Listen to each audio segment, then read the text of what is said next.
ഞങ്ങളും ക്രൂശിക്കപ്പെട്ട ക്രിസ്തുവിനെ പ്രസംഗിക്കുന്നു. മരുഭൂമിയുടെ ഒരനുഭവം യോഹന്നാന് ശേഷം 3-ാം അധ്യായം 14-ാം വാക്യത്തിൽ കാണാം. 3:14 വായിക്കാം. മോശ മരുഭൂമിയിൽ സർപ്പത്തെ ഉയർത്തിയതുപോലെ മനുഷ്യപുത്രനെയും ഉയർത്തേണ്ടതാവുന്നു. അവനിൽ വിശ്വസിക്കുന്ന ഏവനും നിത്യജീവൻ പ്രാപിക്കേണ്ടതിന് തന്നെ. മോശ മരുഭൂമിയിൽ സർപ്പത്തെ ഉയർത്തിയതുപോലെ മനുഷ്യപുത്രനെയും ഉയർത്തേണ്ടതാകുന്നു. അന്ന് ഇസ്രായേൽക്കാർ മിസ്രൈമിൽ നിന്ന് പുറപ്പെട്ട് ചെങ്കടൽ കടന്ന് മരുഭൂമിയിൽ കൂടി യാത്ര ചെയ്യുകയായിരുന്നു. സീനായ് മരുഭൂമിയിൽ കൂടെയുള്ള യാത്ര. വിശാലമായ മരുഭൂമി, അങ്ങ് നീണ്ട് പരന്ന് കിടക്കുന്ന മണലാരണ്യം. അവർ 6 ലക്ഷം പേരുണ്ടായിരുന്നു. ഈ 6 ലക്ഷം ഇസ്രായേൽക്കാർ മരുഭൂമിയിൽ കൂടി ഇങ്ങ് നീങ്ങുകയാണ്. അവരങ്ങ് പോകുമ്പോൾ ആദ്യം അവർക്ക് മരുഭൂമിയിൽ വെള്ളമില്ലാതെ വിഷമിച്ചു. അപ്പോൾ മാറായിലെ വെള്ളം കിട്ടി. പക്ഷേ മാറായിലെ വെള്ളം കയ്പുള്ളതായിരുന്നു. കയ്പുള്ള വെള്ളം ദൈവം മധുരമാക്കി കൊടുത്തു. ദൈവത്തിന് സ്തോത്രം. എന്നാൽ അതിനുശേഷം മുന്നോട്ട് പോയപ്പോൾ അവർ ചിലരെ പാപം ചെയ്തു. ഇസ്രായേൽക്കാർ ദൈവത്തോട് മത്സരിച്ചു. അവരെ മിസ്രൈമിൽ നിന്ന് കൂട്ടിക്കൊണ്ടു പോകുന്ന, ഈജിപ്തിൽ നിന്ന് കൂട്ടിക്കൊണ്ടു പോകുന്ന ദൈവത്തോട് അവർ മത്സരിച്ചു. ദൈവത്തെ അവർ അവിശ്വസിച്ചു. ദൈവത്തിൻ്റെ സ്നേഹത്തെ അവർ അവിശ്വസിച്ചു. ദൈവത്തെ അവർ ആദരിച്ചില്ല. പോരാ, അവരവിശ്വസിച്ചു. കഷ്ടമായിപ്പോയി. ചെങ്കടൽ കടത്തിക്കൊണ്ട് വന്നതാണ്. വിശാലമായ ചെങ്കടൽ ഉണങ്ങിയ നിലമാക്കി ആ ചെങ്കടൽ കൂടി അവരെ കടത്തിക്കൊണ്ട് വന്നു.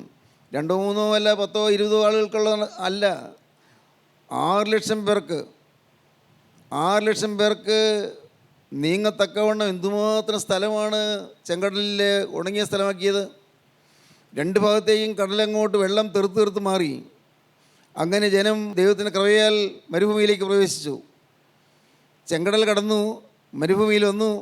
എന്നാൽ അപകടം, അവർക്ക് മരുഭൂമിയിൽ അവർക്ക് തോന്നി, ഇവിടെ ഞങ്ങൾക്ക് എന്തുണ്ട്, ഞങ്ങൾക്ക് സുഖമായിട്ട് അവിടെ മിശ്രയുമായിരുന്നു നല്ലത്. അവിടെയാണെങ്കിൽ മത്തങ്ങ, ഉള്ളി തുടങ്ങിയ സാധനങ്ങളൊക്കെ ഉണ്ടായിരുന്നു. മരുഭൂമിയിലൊന്നുമില്ല, ഞങ്ങൾക്ക് ഭക്ഷിക്കാൻ എന്തുണ്ട് എന്നൊക്കെ പറഞ്ഞവർ ദൈവത്തോട് മത്സരിച്ചു. മത്സരമായിരുന്നു അവരുടെ ആകത്തുക. ദൈവം കൂട്ടിക്കൊണ്ടു പോകുന്ന ജനമാണെങ്കിലും എന്നും മത്സരിച്ചു കൊണ്ടിരുന്നു. നമ്മൾ പലരും അങ്ങനെയാണ്. ദൈവം വിളിച്ചു, ദൈവം വേർതിരിച്ചു, ദൈവം കൂട്ടിക്കൊണ്ട് പോകുന്നു. പക്ഷേ മത്സര ചിന്തകൾ വരുന്നു. പരിശുദ്ധാത്മാവോട് മത്സരിക്കുന്നു, പരിശുദ്ധാത്മാവിൻ്റെ വഴികളോട് മത്സരിക്കുന്നു, പരിശുദ്ധാത്മാവിൻ്റെ വചനത്തോട് മത്സരിക്കുന്നു. മനുഷ്യ സഹജമായ സ്വഭാവമാണത്, മത്സരം. ദൈവത്തോട് മത്സരിക്കുന്നു. ദൈവത്തോടാണ് മത്സരിക്കുന്നവർക്ക് തോന്നിയില്ല. ഈ മോശ വരുത്തും കാരണമാണ് ഞങ്ങൾക്ക് ഈ കരുതി വന്നതെന്ന് അവർ ചിന്തിച്ചത്. ഞങ്ങളെ കൂട്ടിക്കൊണ്ടുവന്ന ഈ മോശ കാരണം ഞങ്ങൾക്ക് ഈ അപകടമൊക്കെ പറ്റി. അവിടെ എങ്ങാനും കിടന്നാൽ മതിയായിരുന്നു. കഷ്ടപ്പെട്ട് പണിതാലും അവിടെ കിടന്നാൽ മതിയായിരുന്നു. ആ ഈജിപ്തിൽ കിടന്നിരുന്നെങ്കിൽ ഈ കഷ്ടപ്പാടൊന്നും ഉണ്ടാവില്ലായിരുന്നു. ഇതെന്താ ഭയങ്കരമായ ഉഷ്ണക്കാറ്റ്, ചുട്ടുപഴുത്ത മണൽക്കാട്. എങ്ങനെ പോകും? എങ്ങനെ ഈ മരുഭൂമി കിടക്കും? ഒരു വെള്ളം കിട്ടാനില്ല. അങ്ങനെയെല്ലാം വലഞ്ഞ് വിഷമിച്ച് അവരെ ഇടയ്ക്കിടയ്ക്ക് മത്സരിച്ചു കൊണ്ടിരുന്നു. അപ്പോഴപ്പോൾ ദൈവം അവർക്ക് ആഹാരം കൊടുത്തുകൊണ്ടുവരുന്നു. മുകളിൽ നിന്ന് മന്ന പൊഴിച്ചു കൊടുത്തുകൊണ്ടിരുന്നു. അവർക്ക് വിശിഷ്ട ഭക്ഷണം വേണമെന്ന് പറഞ്ഞ്, മാംസം വേണമെന്ന് പറഞ്ഞപ്പോൾ കാടപ്പക്ഷിയെ അവർക്ക് പിടിക്കാൻ പാകത്തിന് പറക്കുമാറാക്കി. ദൈവം അനുഗ്രഹങ്ങൾ തന്നുകൊണ്ടിരുന്നു. പക്ഷേ അവർക്കതൊന്നും തൃപ്തിയായില്ല. ജനം എന്നും മത്സരികളായിരുന്നു. അവർ ഇങ്ങനെ മത്സരിച്ച് മുമ്പോട്ട് പോയപ്പോൾ ഒരു സമയത്ത് അവർക്ക് കൊടിയ മത്സരം ഉണ്ടായി. ദൈവത്തോടല്ല, മോശയോട്. ദൈവം നേരെ അവർക്ക് കാണാൻ കിട്ടുന്നില്ലല്ലോ. അപ്പോൾ കാണാൻ കിട്ടുന്ന മോശയല്ലേ. മോശയോട് മത്സരിച്ചു. ദൈവം അത് കണ്ടപ്പോൾ ദൈവത്തിന് സഹിച്ചില്ല. ദൈവം അവർക്ക് ഒരു ശിക്ഷ കൊടുത്തു. അവരുടെ പാളയങ്ങളിലേക്ക് തീപ്പാമ്പുകളെ കടത്തി. അഗ്നിസർപ്പങ്ങൾ, തീപ്പാമ്പുകൾ, തീ പോലെ മിന്നിത്തിളങ്ങുന്ന പാമ്പുകൾ ഇങ്ങനെ കൊടിയ മിന്നും പോലെ പാളയത്തിൽ കൂടി ഓടി നടക്കും. കണ്ണുരെ കടിക്കുന്നവർ വിഷമേറ്റ് ബോധം മറിഞ്ഞ് അവരോരോരുത്തരായി മരിക്കുന്നു. ജഡം കൂട്ടക്കരച്ചിലായി, കൂട്ടനിലവിളിയായി. അയ്യോ കഷ്ടം, ഞങ്ങളെ ഈ മരുഭൂമിയിൽ ഈ സർപ്പത്തിന് കടിയേരി ചാകാനാണ് ഞങ്ങൾ കൊണ്ടുവന്നത്. അപ്പോഴും മോശയ്ക്കെതിരായിട്ട് ചിന്ത വരുന്നത്. മോശ മരുഭൂമിയിൽ മുട്ടുമടക്കി. ആ മരുഭൂമിയിൽ ഉണങ്ങിയ മരുപ്പറമ്പിൽ മോശ മുട്ടുമടക്കി. മോശ ദൈവത്തിലേക്ക് കൈ ഉയർത്തി. മോശ നിലവിളിച്ചു, കർത്താവേ, ഈ ജനം വലയുന്നല്ലോ, ഈ ജനം അഗ്നിസർപ്പത്തിൻ്റെ കടിയേറ്റ് മരിക്കുന്നല്ലോ. കർത്താവേ, എന്താണ് പോംവഴി? അവരെന്നെയാണ് ചീത്ത വിളിക്കുന്നത്, എന്നോടാണ് മത്സരിക്കുന്നത്. കർത്താവേ, എന്താ പോംവഴി?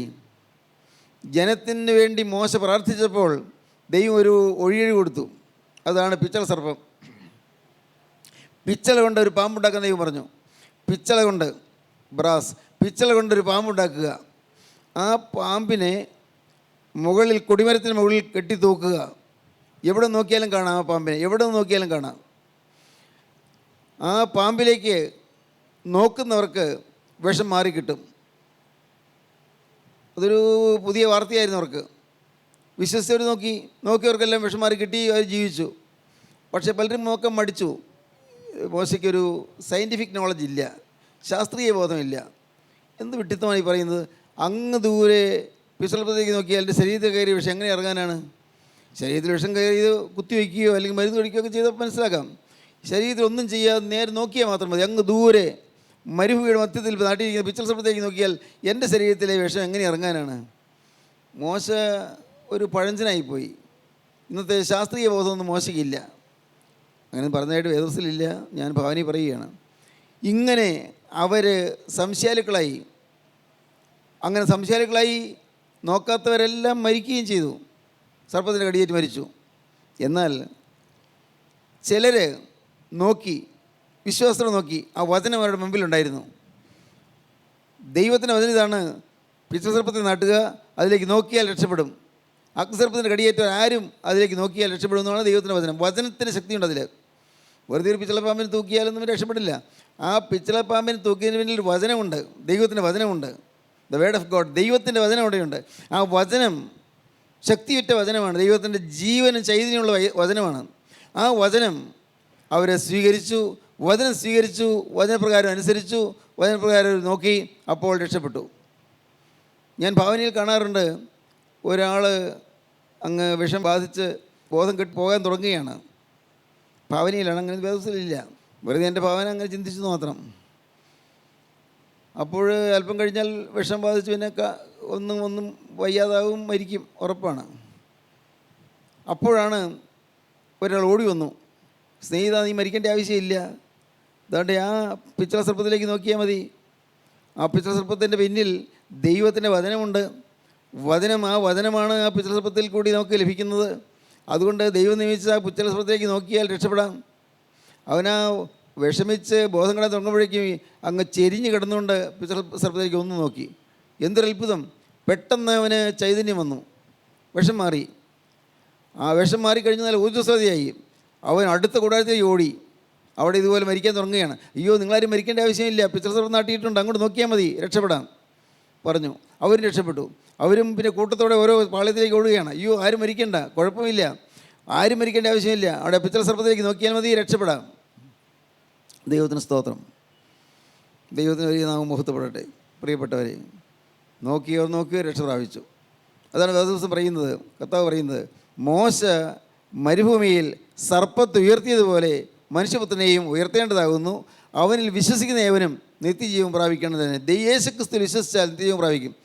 ഈ സർപ്പം ദൃഷ്ടാന്തമായിരിക്കുന്നത്, ഈ മോശ മരുഭൂമിയിൽ ഉയർത്തിയ സർപ്പം ദൃഷ്ടാന്തമായിരിക്കുന്ന കർത്താവായ യേശുക്രിസ്തുവിനെയാണ് വരാനിരിക്കുന്ന കർത്താവായ യേശുക്രിസ്തുവിനെയാണ് ചൂണ്ടിക്കാട്ടിക്കൊണ്ടാണ് പണ്ട് മോശ മരുഭൂമിയിൽ സർപ്പത്തെ ഉയർത്തിയത്.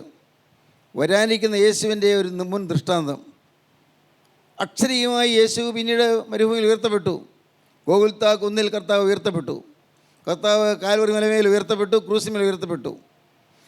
സർപ്പത്തിന് കടിയേറ്റവർ പിച്ചളസർപ്പത്തിലേക്ക് നോക്കിയാൽ രക്ഷപ്പെടുമെന്ന് പറഞ്ഞതുപോലെ ഏതൊരു സ്ഥലത്തു നിന്നും ആരും എത്ര കൊടും പാവിയായാലും കഠിന വിഷം വ്യാപിച്ചവനാണെങ്കിലും ശരീരമാസകലം മദ്യത്തിൻ്റെയും കഞ്ചാവിൻ്റെയും മയക്കുമരുന്നിൻ്റെയും എല്ലാം ആകത്തുകയായ ജീവിതം വിരസമായി പോയവനാണെങ്കിലും നോക്കാം, ആ ക്രൂസിലേക്ക് നോക്കാം, ക്രൂസിനായ ക്രിസ്തുവിലേക്ക് നോക്കാം, അവൻ രക്ഷപ്പെടാം.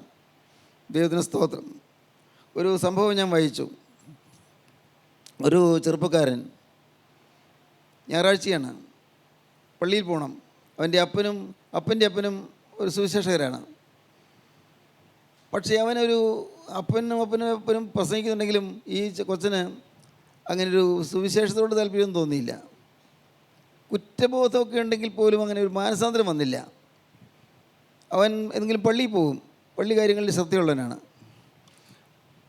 അന്നാണ് അവിടെ 1860 സംഭവം. അന്നാണ് അവിടെ വലിയ മഞ്ഞിൻ്റെ കൊടുങ്കാറ്റ് വീശിയത്. ദേശത്തിങ്ങനെ മഞ്ഞങ്ങ് പെയ്യുകയാണ്. വലിയ കൊടുങ്കാറ്റ് വീശി മഞ്ഞിങ്ങനെ പെയ്തുകൊണ്ടിരിക്കുന്നു. വഴി കാണാൻ വയ്യ. അവൻ ഓർത്തു, അയ്യോ പള്ളിയിലേക്ക് പോകാൻ പറ്റുന്നില്ല, എന്തു ചെയ്യും? അപ്പോൾ അടുത്തൊരു ഒരു ചെറിയ പള്ളിയുണ്ട്, ഇവിടെ കയറാമെന്ന് വിചാരിച്ചു. ആ ചെറിയ പള്ളിയിലേക്ക് അവൻ കയറി. അവിടെ ചെന്നപ്പോൾ അന്ന് ശുശ്രൂഷ നടത്തേണ്ട ആൾ വന്നിട്ടില്ല, പുരോഹിതൻ വന്നിട്ടില്ല, അത് ആരാധന നടത്തേണ്ട ആൾ വന്നിട്ടില്ല. അവിടെ അനൗൺസ് ചെയ്തു, ഇന്ന് നമ്മുടെ ആരാധന നടത്തേണ്ട ആൾ വരാൻ പറ്റുന്നില്ല, മഞ്ഞുവീഴ്ച കാരണം പോരാൻ പറ്റുന്നില്ല, അദ്ദേഹം പുറപ്പെട്ടെങ്കിൽ പോരാൻ പറ്റുന്നില്ല, തിരിച്ചു പോവുകയാണ് ചെയ്തത്. പക്ഷേ എന്നാൽ അതിന് പകരം ഇവിടെ ഒരു ചെറുപ്പക്കാരൻ വന്നിട്ടുണ്ട്, അദ്ദേഹത്തെ കൊണ്ട് വചനം പറയിപ്പിക്കുകയാണ് എന്ന് പറഞ്ഞു. ഒരു പരിചയമില്ലാത്തൊരു സാധു മനുഷ്യനാണ്. ഈ ചെറുപ്പക്കാരനെ നോക്കിക്കൊണ്ടിരിക്കുകയാണ് ഒരു സാധു മനുഷ്യൻ സ്റ്റേജിലേക്ക് വരുന്നത്. ഒരു ഒരു അപരിഷ്കൃതനായ ഒരാൾ, വലിയ ബുദ്ധിയോ ജ്ഞാനമോ കൊണ്ട് തോന്നുന്നില്ല, വലിയ പാണ്ഡിത്യത്വം കൊണ്ട് തോന്നുന്നില്ല, വലിയ പഠിപ്പുണ്ടെന്ന് തോന്നുന്നില്ല. ഒരു സാധാരണക്കാരായ മനുഷ്യൻ ഈ സ്റ്റേജിലേക്ക് കയറി. ഈ ചെറുപ്പക്കാരൻ പള്ളിയുടെ ഹാളിൻ്റെ ഒരു ഭാഗത്ത് ഇരുന്നുകൊണ്ട് ശ്രദ്ധിക്കുകയാണ്. അപ്പോഴുണ്ട് ഈ മനുഷ്യൻ ഒരു വാക്യം എടുത്ത് വായിച്ചു. യെശയ്യാ പ്രവചനം 44-ാം അധ്യായം തോന്നുന്നു. സകല ഭൂവാസികളുമായുള്ളവരെ നിങ്ങൾ എങ്കിലേക്ക് തിരിഞ്ഞ് രക്ഷപ്പെടുവീൻ, ഞാനല്ലാതെ വേറെ ദൈവമില്ലല്ലോ. നിങ്ങൾ എങ്കിലേക്ക് നോക്കി രക്ഷപ്പെടുവീൻ, എങ്കിലേക്ക് നോക്കുക. സർവ്വഭൂവാസികളുമായുള്ളവരെ, സകല ഭൂസീമാവാസികളുമായുള്ളവരെ നിങ്ങൾ എങ്കിലേക്ക് തിരിഞ്ഞ് രക്ഷപ്പെടുവീൻ, എന്നെ നോക്കുകയെന്ന്. ഒരു പ്രസംഗം പറഞ്ഞു, നോക്കുന്നതിന് പഠിപ്പൊന്നും വേണ്ട, നോക്കിയാൽ മതി. അതിന് കോളേജ് വിദ്യാഭ്യാസം വേണ്ട, നോക്കിയാൽ മതി. അതിന് അക്ഷരാഭ്യാസം വേണമെന്നില്ല, നോക്കിയാൽ മതി. ഇങ്ങനെ വീണ്ടും കൊണ്ട് പറഞ്ഞുകൊണ്ടിരിക്കുക. നിങ്ങൾ നോക്കിയാൽ മതി, രക്ഷപ്പെടും, നോക്കിയാൽ മതി. ഇത് തന്നെ പറഞ്ഞുകൊണ്ടിരിക്കുക. കാരണം പറയാൻ അറിയാൻ അദ്ദേഹത്തിന് അങ്ങനെ അതിനെ പറഞ്ഞ് പരിചയമൊന്നുമില്ല. എങ്കിലും കിട്ടിയ അവസരങ്ങൾ അദ്ദേഹം ഇത് പറഞ്ഞു, സകല ഭൂസീമാവാസികളുമായുള്ളവരെ നിങ്ങൾ എങ്കിലേക്ക് രക്ഷപ്പെടുകയും, ഞാനല്ലാതെ വേറെ ദൈവമില്ലല്ലോ. ദൈവത്തിന് സ്തോത്രം. എപ്പോഴോ ഇടയ്ക്ക് കയറിയ ആ ചെറുപ്പക്കാരനെ കണ്ടു. അവൻ്റെ നേരെ വിരൽ ചൂണ്ടിയിട്ട് പറഞ്ഞു, നോക്കുക നീ രക്ഷപ്പെടും, ക്രൂസിലേക്ക് നോക്കുക നീ രക്ഷപ്പെടും, ക്രിസ്തുവിലേക്ക് നോക്കുക നീ രക്ഷപ്പെടും. അവൻ്റെ നേരെ കൈ ചൂണ്ടിക്കൊണ്ട് പറഞ്ഞു, ക്രിസ്തുവിലേക്ക് നോക്കുക നീ രക്ഷപ്പെടും. പെട്ടെന്ന് അവൻ്റെ ഹൃദയത്തിലേക്ക് കൊള്ളിയ മിന്നുന്നത് പോലെ പെട്ടെന്ന് പ്രകാശം കടന്നു വന്നു. ഈ ചെറുപ്പക്കാരൻ അന്ന് രക്ഷയുടെ സന്തോഷത്തിലേക്ക് വന്നു. അവൻ ജീവിതം സമർപ്പിച്ചു. ആ ചെറുപ്പക്കാരനാണ് പിൽക്കാലത്ത് പ്രസംഗിയുടെ പ്രഭുവായ C.S. സ്പർജൻ. നോക്കൂ, C.S. സ്പർജൻ എന്ന് പറയുന്ന സുപ്രസിദ്ധനായ മിഷണറി, സുപ്രസിദ്ധനായ പ്രസംഗകൻ. അങ്ങനെ അദ്ദേഹം മനസ്സാന്തരപ്പെട്ടത് ഈ ഒരു ഒന്നും അറിയാൻ വയ്യാത്ത ഒരു സാധു മനുഷ്യൻ്റെ വാക്ക് കേട്ടാണ്. അവങ്കിലേക്ക് നോക്കുക രക്ഷപ്പെടും. സങ്കീർത്തന പുസ്തകത്തിൽ പറയും, 34 സങ്കീർത്തനത്തിൽ പറയും, അവങ്കിലേക്ക് നോക്കിയവർ പ്രകാശിതരായി, അവരുടെ മുഖം ലജ്ജിച്ചു പോയതുമില്ല. ക്രിസ്തുവിലേക്ക് നോക്കുക. പ്രിയപ്പെട്ടവരെ, ഇന്ന് നിങ്ങൾക്ക് രക്ഷ വേണമെങ്കിൽ, നിങ്ങൾക്ക് സമാധാനം വേണമെങ്കിൽ, മരുഭൂമിയിൽ നാട്ടിയ ആ പിച്ചളസർപ്പത്തിലേക്ക് നിങ്ങൾ നോക്കുക, അതേ കാൽവരി ക്രൂസിലേക്ക് നിങ്ങൾ നോക്കുക, ക്രൂസിലേക്ക് നോക്കുക.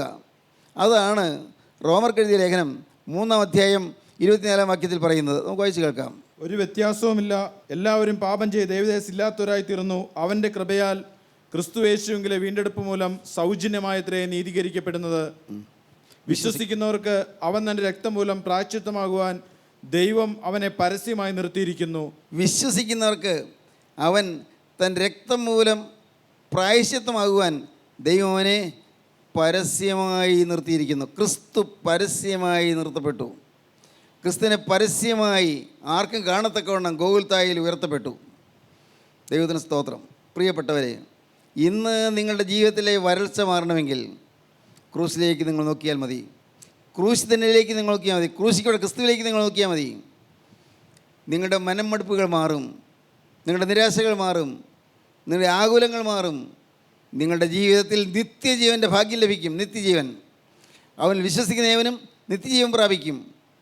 നിങ്ങൾ മോശം മരുഭൂമിയിൽ സർപ്പത്തെ ഉയർത്തതുപോലെ മനുഷ്യപുത്രനെ ഉയർത്തേണ്ടാകുന്നു. അവൻ വിശ്വസിക്കുന്നവനും നശിച്ചു പോകാതെ നിത്യജീവൻ പ്രാപിക്കേണ്ടതിന് നശിക്കേണ്ടി വരികയില്ല, നിത്യ അന്ധകാരത്തിലേക്ക് പോകേണ്ടി വരികയില്ല. ക്രിസ്തുവിൻ്റെ ക്രൂസിലേക്ക് നോക്കുക. നിത്യമായ യാതനയിലേക്ക് പോകേണ്ടി വരികയില്ല, നിത്യമായ കൂരിട്ടിലേക്ക് പോകേണ്ടി വരികയില്ല, നിത്യമായ ദണ്ഡനത്തിന് വേണ്ടി പോകേണ്ടി വരികയില്ല, നിത്യ നരകത്തിലേക്ക് പോകേണ്ടി വരികയില്ല. ക്രൂസിലേക്ക് നോക്കുക. രക്ഷയുടെ കേന്ദ്രം ഇതാ നാട്ടപ്പെട്ടിരിക്കുന്നു. സ്തോത്രം. ദൈവത്തിന് വലിയ നാമം മഹത്വപ്പെടട്ടെ. നിങ്ങൾക്ക് നോക്കാം ക്രൂസിലേക്ക്. ക്രൂസിലേക്ക് നിങ്ങൾ ശ്രദ്ധിച്ച് നോക്കാം. ദൈവത്തിന് സ്തോത്രം. കള്ളന്മാർ രണ്ടുപേരും കർത്താവിൻ്റെ ഇടത്തും വലത്തുമായി ക്രൂശിക്കപ്പെട്ടു. അവർ രണ്ടുപേരും നല്ല വേദനയിലാണ്. ശരീരത്തിൽ ഈ മുറിവേറ്റതുകൊണ്ട്, ആണി അടിച്ചതുകൊണ്ട് നല്ല വേദന അവർക്കുണ്ടല്ലോ. എങ്കിലും ആ വേദന മധ്യത്തിൽ രണ്ടുപേരും ഈ യേശുവിനെ ദൂഷിക്കുകയാണ്. എന്ത് കാര്യത്തിന് യേശുവിനെ ദൂഷിക്കുന്നു? മരിക്കാൻ തുടങ്ങുമ്പോൾ യേശുവിനെ ദുഷിക്കുന്നത്. എന്തൊരു കഷ്ടം! മരിക്കാൻ പോകണമെന്നവർക്കറിയാം, മരിക്കും, ഇനി രക്ഷയില്ല. അപ്പോൾ യേശുവിനെ ദുഷിക്കുന്നു. കാരണം യേശുവിനെക്കുറിച്ച് അവർക്കൊന്നും അറിഞ്ഞുകൂടാ. യേശുവിനെ ആളുകൾ പുകഴ്ത്തുന്നത് കേട്ടു, അത് അവർക്ക് മനസ്സിലാകുന്നില്ല. യേശുവിനെ സ്തുതിക്കുന്നു, അത് അവർക്ക് മനസ്സിലാകുന്നില്ല. യേശു ഏതോ രാജ്യദ്രോഹിയെന്നോ യേശു റോമൻ സർക്കാരിനെതിരായ വിപ്ലവകാരി എന്നൊക്കെയാണ് അവർ ധരിച്ചു വെച്ചിരിക്കുന്നത്. യേശുവിനെക്കുറിച്ച് അവർക്ക് ഒന്നും അറിഞ്ഞുകൂടാ. ഞങ്ങൾ രണ്ടുപേരും കൊള്ളക്കാരായിരിക്കുന്ന പോലെ തന്നെ യേശു ഒരു കൊള്ളക്കാരനായിരിക്കാം എന്നേ അവർക്കറിയാം, ഒന്നും അറിയാൻ പാടില്ല. പക്ഷേ യേശു ക്രിസ്തു ക്രൂശിൽ കിടന്നുകൊണ്ട് ഒരു വചനം പറഞ്ഞു: പിതാവേ, ഇവർ ചെയ്യുന്നത് ഇന്നത് എന്ന് ഇവരറിയായികയാൽ ഇവരോട് ക്ഷമിക്കണമേ. അത് ഞെട്ടിപ്പിക്കുന്ന വാക്കായിരുന്നു. വലത്തുഭാഗത്തെ കള്ളൻ പെട്ടെന്ന് കേട്ടു, അത് ഞെട്ടിപ്പോയാൻ. ഇതെന്താണിത്? ഇവിടെ ക്രൂശിച്ചവരോട് നമുക്ക് ദേഷ്യം, എനിക്ക് ദേഷ്യമല്ല, എൻ്റെ കൂട്ടുകാരനും ദേഷ്യം, ക്രൂശിച്ചവരോട്, എന്നെ ആണിയടിച്ച് തകർത്തവരോട് എല്ലാം ദേഷ്യം. പക്ഷേ ഇവിടെ യേശുവിനെ അതുപോലെ തന്നെ ക്രൂശിച്ചല്ലോ, ഈ വേദനയെല്ലാം യേശു സഹിച്ചല്ലോ, എന്നിട്ടും പറയുന്നു ഇവരോട് ക്ഷമിക്കണമേ എന്ന്. എന്തൊരു അത്ഭുതകരമായ സ്വഭാവമാണത്, അത്ഭുതകരമായൊരു സ്നേഹം. ഇതെന്താണ് മനസ്സിലായില്ല. അവൻ അപ്പോഴാണ് ആ യേശുവിനെ ശ്രദ്ധിച്ച് നോക്കുന്നത്. അതുവരെയും പലരും പറഞ്ഞ് കേട്ടിട്ടേ ഉള്ളൂ. അന്ന് അവൻ ശ്രദ്ധയോടെ നോക്കി, ശ്രദ്ധിച്ച് നോക്കി. അതുവരെയും പഠിച്ചുകൊണ്ടിരുന്നതാണെങ്കിലും വലതുഭാഗത്തെ കള്ളൻ അപ്പോൾ യേശുവിനെ ശ്രദ്ധിച്ച് നോക്കി. തൊട്ടടുത്ത് തന്നെ കിടക്കുകയാണ്. അവൻ്റെ തലതിരിച്ച് യേശുവിന് നേരെ ഒന്ന് നോക്കി. ദൈവത്തിന് സ്തോത്രം. വലത്തുഭാഗത്തിരിക്കുന്നവൻ യേശുവിനെ നോക്കി. ദൈവത്തിന് സ്തോത്രം. പ്രിയപ്പെട്ടവരെ, പെട്ടെന്ന് അവൻ്റെ മുഖം തെളിഞ്ഞു. ഒന്ന് നോക്കിയുള്ളൂ. ആ യേശു പറഞ്ഞ പ്രാർത്ഥനാ ശബ്ദം കേട്ടപ്പോൾ അവൻ യേശുവിനെ ഒന്ന് ശ്രദ്ധിച്ച് നോക്കി. അപ്പോഴാണ് സ്നേഹത്തിൻ്റെ മുഖം വിടർന്ന് വികസിക്കുന്നവൻ കണ്ടു. ആർദ്രത മാത്രം, സ്നേഹം മാത്രം, കാരുണ്യം മാത്രം. യേശുവിൻ്റെ തിരുമുഖത്തു നിന്ന് സ്നേഹം മാത്രം അങ്ങ് ഒഴുകുന്നു. അവൻ അത്ഭുതത്തോടെ നോക്കി. അവന് മനസ്സിലായി, ഞാനും ഈ എൻ്റെ കൂട്ടുകാരനും കള്ളന്മാരാണ്, കൊകർച്ചക്കാരാണ്, കൊലപാതകികളാണ്. ഞങ്ങൾക്ക് ശിക്ഷ സ്വാഭാവികമായി ഞങ്ങൾക്ക് കിട്ടേണ്ടത് തന്നെയാണ്, അതിൽ അത്ഭുതമില്ല. പക്ഷെ ഇവനോ പെട്ടെന്ന് മനസ്സിലായി, ഇവൻ അതിനകത്തൊന്നും ചെയ്തിട്ടില്ല എന്ന് മനസ്സിലായി. എങ്ങനെ മനസ്സിലായി? ആ ശബ്ദത്തിൻ്റെ പിന്നിൽ ഒരു അത്ഭുത ശക്തി ഉണ്ടായിരുന്നു. ക്രിസ്തുവിൻ്റെ ശബ്ദം, പിതാവേ ഇവർ ചെയ്യുന്നത് ഇന്നത് എന്ന് ഇവരറിയായില്ലോ ക്ഷമിക്കണമേ എന്ന് പറഞ്ഞതായ ശബ്ദത്തിൻ്റെ പിന്നിൽ ഒരു അത്ഭുത ശക്തി ഉണ്ടായിരുന്നു. ആ വചനം എൻ്റെ ഹൃദയത്തിലേക്ക് കടന്നു വന്നു. അവനെ തൊട്ടു ആ വചനം. എന്നാൽ അടുത്ത വാദകളിലും കേട്ടില്ല ആ വചനം. പക്ഷേ അവനെ ആ വചനം തൊട്ടില്ല. വചനത്തെ അങ്ങ് പ്രത്യേകതയുണ്ട്. ചിലരെ വചനം തൊടുന്നു, ചിലരെ തൊടുന്നില്ല. ഇന്ന് നിങ്ങൾ ഈ വചനം കേൾക്കുമ്പോൾ നിങ്ങൾക്ക് ചിലർക്ക് പ്രയോജനം കിട്ടുന്നു, ചിലർക്ക് പ്രയോജനം കിട്ടുന്നില്ല. എന്തോ ചില വാക്കുകൾ കേട്ടു, ചില പ്രസംഗം കേട്ടു, കൊള്ളാം, കുഴപ്പമില്ല എന്നൊക്കെ ഒരു തോന്നലുണ്ടായി എന്നുള്ളതല്ലാതെ ഞാൻ യേശുവിനെ നോക്കുന്നു, യേശുവിനെ കാണുന്നു, യേശുവിൻ്റെ വചനം കേൾക്കുന്നു, യേശുവിൻ്റെ ശബ്ദം കേൾക്കുന്നു, യേശുവിൻ്റെ അരികത്ത് ഞാൻ വന്നിരിക്കുന്നു എന്നുള്ളതായ ഒരു വാസ്തവമായ ബോധ്യം നിങ്ങൾക്ക് വളരെ കിട്ടുന്നില്ല. അതുകൊണ്ട് നിങ്ങൾക്ക് അനുഭവം കിട്ടുന്നില്ല, അനുഗ്രഹം കിട്ടുന്നില്ല. യേശുവിലേക്ക് അവൻ ശ്രദ്ധിച്ച് നോക്കി. വലതുഭാഗത്തെ കള്ളൻ അവൻ ശ്രദ്ധിച്ച് നോക്കിയപ്പോൾ ആ മുഖത്തെ തേജസ് അവൻ കണ്ടു. അത്ഭുതകരമായ തേജസ്, ദിവ്യ ജ്യോതിസ്, നിഷ്കളങ്കത മുറ്റുന്ന മുഖം, ആർദ്രതയേറിയ മുഖം, മനസ്സിലോലുന്ന മുഖം, സ്നേഹം വഴിഞ്ഞൊഴുന്ന മുഖം. യാതൊരു പരാതി ആരെക്കുറിച്ചും ഇല്ല. ഒരു തരത്തിലും ആരോടും ഒരു ഇഷ്ടക്കുറവോ മുഷിച്ചിലോ വൈരാഗ്യമോ പകയോ ഒന്നുമില്ലാതെ സ്നേഹത്തിൻ്റെ ശബ്ദം വരുന്നു. എന്തു വരുന്നു? പിതാവേ ഇവർ ചെയ്യുന്നതിന് ഇവർ അറിയാകയാൽ ഒരു ക്ഷമിക്കണമേ എന്ന്. ദൈവത്തിന് സ്തോത്രം.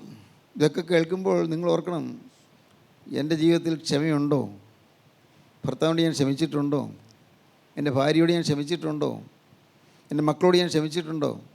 എൻ്റെ മാതാപിതാക്കൾ ആവശ്യമില്ലാത്തതിന് എന്നെ ശിക്ഷിച്ചതിന് ഞാൻ ക്ഷമിച്ചിട്ടുണ്ടോ? ചിന്തിക്കണം. എൻ്റെ അധ്യാപകരോട് ഞാൻ ക്ഷമിച്ചിട്ടുണ്ടോ? അവരെക്കുറിച്ച് നല്ലത് മാത്രമേ എൻ്റെ മനസ്സിലുള്ളൂ, അതോ എൻ്റെ ഹൃദയത്തിൽ നീരസവും പകയുമാണോ വിദ്വേഷമാണോ എൻ്റെ അധ്യാപകരെക്കുറിച്ച്? നിങ്ങൾ ചിന്തിച്ച് നോക്കണം, നിങ്ങളുടെ ജീവിതത്തിൽ തിരിഞ്ഞു നോക്കണം. എന്നാൽ യേശുക്രിസ്തു സ്നേഹത്തിൻ്റെ പ്രതിരൂപമായി ക്രൂശിന്മേൽ കിടക്കുകയാണ്. വേദനിച്ച് പുളയുന്ന സമയത്തും സ്നേഹമാണ്, അതിവേദന കൊണ്ട് പുളയുന്ന സമയത്തും സ്നേഹമാണ്, അവിടെ ക്ഷമയാണ്. പിതാവേ ഇവർ ചെയ്യുന്നതിന് എന്ന് ഇവരറിയാകിയാൽ ഒരു ക്ഷമിക്കണമേ. ദൈവത്തിന് സ്തോത്രം. ദൈവത്തിന് വലിയ നാമം മഹത്വപ്പെടട്ടെ. പ്രിയപ്പെട്ടവരെ, യേശുക്രിസ്തു പറഞ്ഞ വാക്ക് ആ കള്ളൻ്റെ ഹൃദയത്തെ ആർദ്രമാക്കി. അവൻ മനം തിരിഞ്ഞു. എത്ര പെട്ടെന്നാണത്. അവനപ്പോൾ സ്നാനപ്പെടാൻ പോയോ? ഇല്ല. ഒന്ന് എനിക്ക് മാനസാന്തരപ്പെടണം, അപ്പോൾ സ്നാനപ്പെടണം. ഇല്ല, സ്നാനപ്പെടാനും പോയില്ല. അവൻ വിശ്വാസം വന്നു. അതാണ് വേണ്ടത്. ഒന്നാമത്തെ കാര്യം വിശ്വാസമാണ്. ഇത് സാക്ഷാൽ ദൈവപുത്രൻ എന്നുള്ള വിശ്വാസം. ഇന്ന് പലരും ഈ സ്നാനം എന്നൊക്കെ പറഞ്ഞ് വെറുതെ സമയം കളയുന്നു. രക്ഷിക്കപ്പെട്ടു, സ്നാനപ്പെടണം എന്നൊക്കെ പറയുന്നുണ്ടല്ലോ. അവന് വിശ്വാസം വന്നു. വിശ്വാസമാണ് വരേണ്ടത്. ഹൃദയമാണ് മാറേണ്ടത്. ഹൃദയം മാറുക. മതം മാറുകയല്ല, സഭ മാറുകയല്ല, സമുദായം മാറുകയല്ല, ഹൃദയം മാറുകയാണ് വേണ്ടതെന്ന് പറയുന്നത്. വെറുതെ പറയുന്നതല്ല, ഹൃദയമാണ് മാറേണ്ടത്. ആ വലത്ത് ഭാഗത്തെ കള്ളനോട് കർത്താവ് പറഞ്ഞു, ഇന്ന് നീ എന്നോടുകൂടി പറുദീസയിലിരിക്കും. എങ്ങനെ? അതുവരെയും പാപം ചെയ്ത്, കവർച്ച ചെയ്ത്, കൊലപാതകം ചെയ്ത്, ജനദ്രോഹം ചെയ്ത് ജീവിച്ചതിന് കർത്താവ് പറയുന്നു, ഇന്ന് ഈ പറുദീസയിലേക്ക് വരുമെന്ന്. എന്തൊരു അത്ഭുതം! എന്നോട് കൂടെ പറുദീസയിലിരിക്കുമെന്ന്. ആ വിഷമസന്ധിയിൽ അവൻ യേശുവിനെ മുഖത്തേക്ക് നോക്കിക്കൊണ്ട് പറഞ്ഞു, കർത്താവേ, മിശിഹ, നീ രാജ്യത്വം പ്രാപിച്ചു വരുമ്പോൾ എന്നെക്കൂടെ നീ ഓർത്തുകൊള്ളണം. എന്തൊരു വിശ്വാസം! ഇതുവരെയും കൊള്ളയും കൊലയുമായി നടന്നവന് വിശ്വാസം വന്നു. ഇതുവരെയും കവർച്ചക്കാരായി നടന്നവന് വിശ്വാസം വന്നു. മിശിഹ, നീ രാജ്യത്വം പ്രാപിച്ചു വരുമ്പോൾ എന്നെക്കൂടെ നീ ഓർത്തുകൊള്ളണമേ. ചിലരൊക്കെ പറയും, നിങ്ങൾ വിശ്വാസ സ്നാനം സ്വീകരിക്കണം, നിങ്ങൾ രക്ഷപ്പെടണം, അല്ല ഒരിക്കലും ശിശുസ്നാനം ഏറ്റു, ഇനി ഒന്നുകൂടി സ്നാനപ്പെടണം എന്നൊക്കെ പറയുന്നത് കേട്ടില്ലേ? വെറുതെ അങ്ങനെയുള്ള കാര്യങ്ങൾ പറയാൻ നിങ്ങൾ പോകേണ്ട ആവശ്യമില്ല. നിങ്ങൾ കേൾക്കുന്നു, വിശ്വസിക്കുന്നു. പ്രിയപ്പെട്ടവരെ, നിങ്ങൾ വിശ്വാസത്തോടെ കേൾക്കുക. ജീവിതത്തിൽ ക്രിസ്തു ആര് എന്നൊരു വിശ്വാസം വരണം. ക്രിസ്തു രാജ്യത്വം പ്രാപിച്ച് വരുമെന്നുള്ള വിശ്വാസം വരണം. ക്രിസ്തു ക്രൂശിൽ മരിക്കുന്നത് ക്രിസ്തു പാപം ചെയ്തിട്ടല്ല എന്നുള്ള വിശ്വാസം വരണം. അത് അവൻ ഒരു കൂട്ടുകാരനോട് പറഞ്ഞു, എടുത്തുപാതകളോട് പറഞ്ഞു, നാമോ ന്യായമായ ശിക്ഷ അനുഭവിക്കുന്നു, ഇവനോ അരുതാത്തൊന്നും ചെയ്തിട്ടില്ല. നോക്കൂ, ഈ യേശു അരുതാത്തൊന്നും ചെയ്തിട്ടില്ല എന്നുള്ള വിശ്വാസം വന്നു. വിശ്വാസം എത്ര പെട്ടെന്നാണ് വിശ്വാസം വരുന്നത്? അതൊരു കൃപയാണ്. ഒരൊറ്റ പ്രാർത്ഥന കേട്ടപ്പോഴേക്കും, ക്ഷമയുടെയും സ്നേഹത്തിൻ്റെയും പ്രാർത്ഥന കേട്ടപ്പോഴേക്കും, ആ നിഷ്ഠൂരനായ, കൊലപാതകിയായ, കൊള്ളക്കാരനായ മനുഷ്യന് അവന് വെളിവ് വന്നു. അവന് മനസ്സിലായി, നാമോ ന്യായമായ ശിക്ഷ അനുഭവിക്കുന്നു, ഇവനോ അരുതാത്തൊന്നും ചെയ്തിട്ടില്ല. എത്ര വ്യക്തമാണ്! അവന് കിട്ടിയ സമയം, ആ സമയം അവൻ സുവിശേഷ വേല ചെയ്തു. കിട്ടിയ സമയം അവൻ്റെ കൂട്ടുകാരനോട് സുവിശേഷം പറഞ്ഞു. ഇവനോ അരുതാത്തൊന്നും ചെയ്തിട്ടില്ല.